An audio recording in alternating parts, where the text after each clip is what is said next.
Some of the greatest pain we experience comes from resisting the pain that is already here. You can try this approach, but it's just going to create extra stress and tension. So when you notice this pattern, take a deep breath.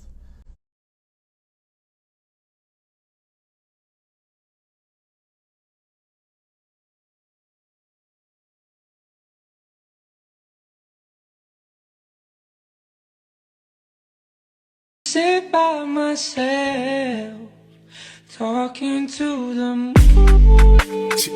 Fill up the tingle.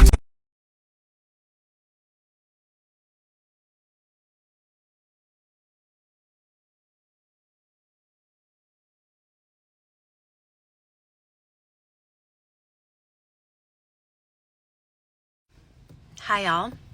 Recently, like a month and a half ago or so, I went to the dermatologist. I wanted to establish with someone because I've seen my vitiligo increasing over the years, and it's just nice to have someone to check in about. I got some medication, and look at that. That's repigmentation right there. So since I was already talking to her, I brought up that I was struggling with like really squeezing my zits a lot. I had a lot of acne.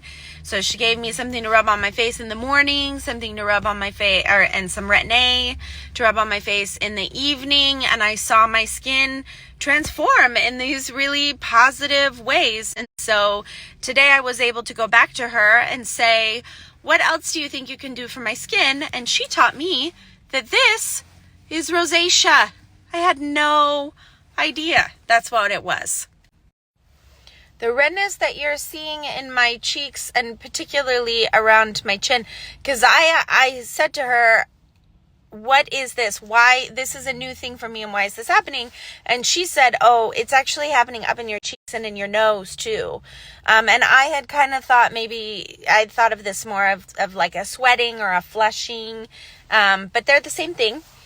Rosacea is about your blood vessels flaring up in response. It's autoimmune, of course. Lucky me, another one to add to the list. And, you know, she said it's sun, it's alcohol, it's stress. It's like all the other autoimmunes. These blood vessels open and swell up. That's why the redness happens. And over time, it just continues to get worse. And eventually the blood vessels, they get tired of closing, so they just stay open. That skin that you see that's really red and ruddy, the rosacea skin, the skin in the before for the commercials and the drug advertisements, that's the direction that I am currently headed in, and I had no idea.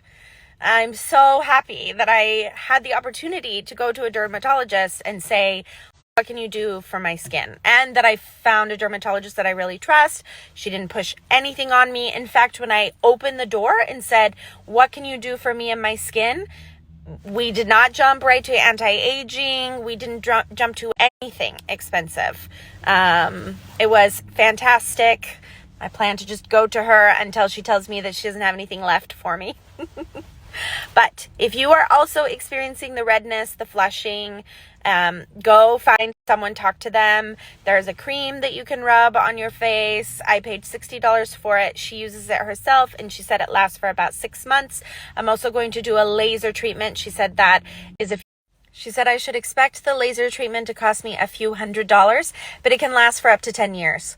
I had a procedure for one of my other autoimmune conditions, my interstitial cystitis, which is about having this wall form on the inside of your bladder that cracks, and then anytime you eat anything acidic, it seeps into the cracks and burns and hurts.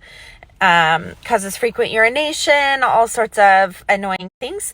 And I had a procedure where they blew my bladder up like a balloon to crack that wall.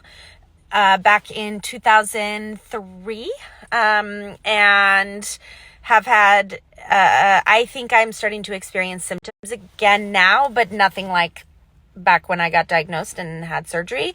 And I wish all of my autoimmune conditions had something I could do where I could just sort of not think.